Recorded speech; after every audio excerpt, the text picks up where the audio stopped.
With most 3D compositions, we're gonna need something called a camera layer. We've used camera layers before, but it's been a while, and in this lesson, we're going to recap all that we've learned and get familiar with this layer before we move on with the rest of our lessons. So camera layers allow us to look at 3D objects from different angles and distances. So I made a shape right here turned to 3D. When I make a new camera layer, I can take a look at this shape maybe from the left side and then pan towards the right side. So camera layers allow me to see things from different angles. These are some examples. We got some nice presets here. And if you're not seeing these, you can just go into View, switch 3D View, and just choose your preset right here. We can also view our shape composition in two different ways. So over here I have active camera, and over here I have my top view. If you moved one of your presets, I'm going to use the Orbit Around tool to orbit this. Let's say I made my custom view one look like this, but I wanted to snap back into the initial position. I can right click here, go to Switch 3D View, and just reset that preset. It's going to jump right back where it was. We also have the Pan Under tool, which allows us to move our 3D layers around. Finally, we have the Dolly tool, which allows us to zoom in towards our cursor. We also have the Rotation tool. We can use it to rotate our shape around the anchor point, which is currently set at the center. But we can use the Anchor Point tool to move it towards one corner using Z, X, or Y. Alright, so those were the tools. We now know what they're used for when it comes to 3D shapes, of course. Now let's create our camera layer and revise the settings. Go to Layer, New Camera. We get our camera settings. So the first thing that we see is the type. There's two options here. One is a one-node camera and the other is two-node camera.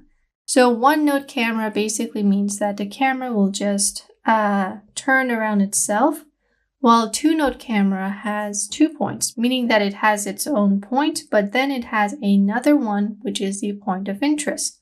Usually we would use the two-node camera, but there are some special cases where you would need one-node camera. So let's say I have an apple in my composition. This is my camera. I want my camera to rotate over here, but around my apple.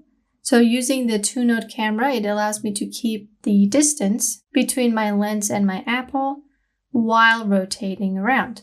But the one-node camera doesn't have this set point of interest, so it would just kind of be moving around your apple in a different way. So those were the types. I'm going to choose two-node for now. Most times we're going to use this. We can choose the name of our camera, type it in. Then we have the preset, which you can either leave to custom or choose one right here. So all of these numbers that you see are related to the focal length of your camera.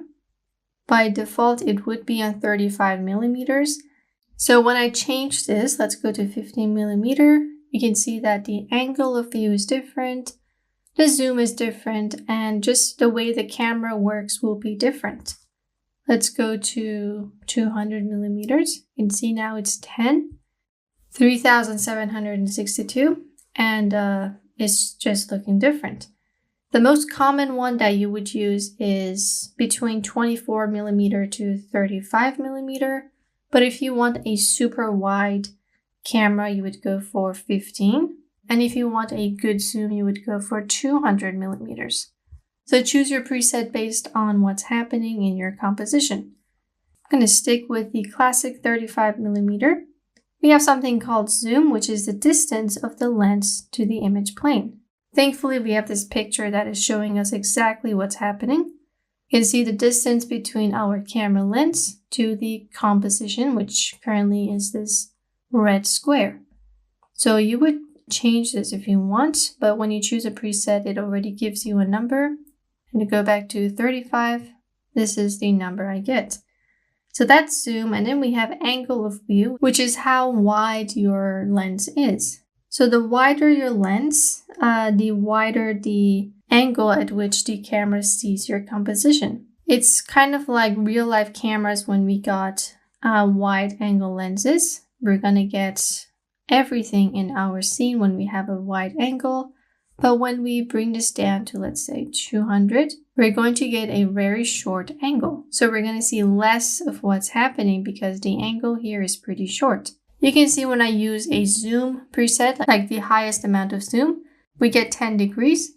But when I go to my widest angle, it's 100 degrees. So that's the difference. Next, we have something called the depth of field. So depth of field concerns the following down here: aperture, f-stop, and blur level.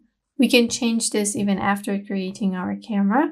These all concern how blurry your composition is when the camera moves away. We're going to see what that looks like soon.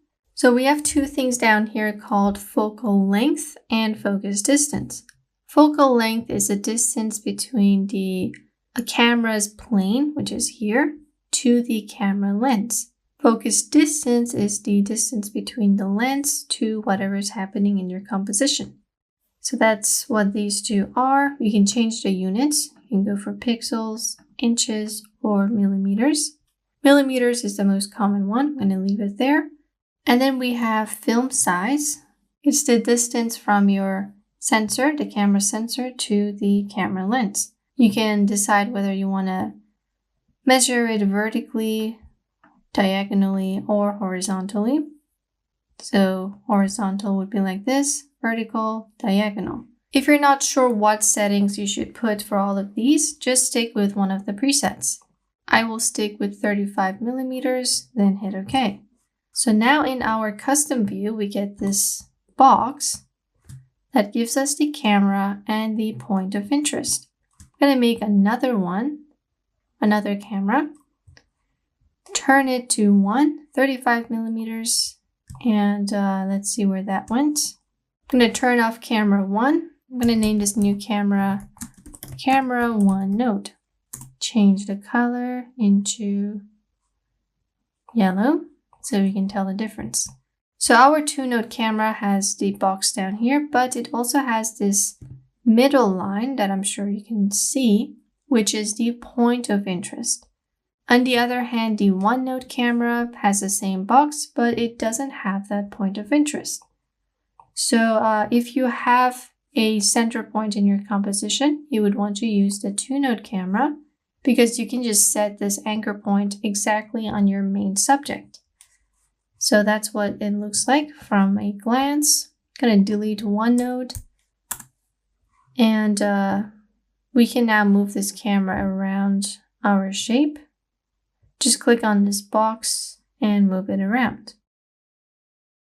You can go further, closer, and just work with it until you get a nice view in your active camera, which is your final scene. Let's zoom into our camera box. The circles here are the rotations. We can use these straight lines as positions. So this right now is X position. We get Y position, this green line, and finally Z position. We've also got some nice rotate options. This is the Z rotation. Next is Y rotation. Finally, we've got the X rotation.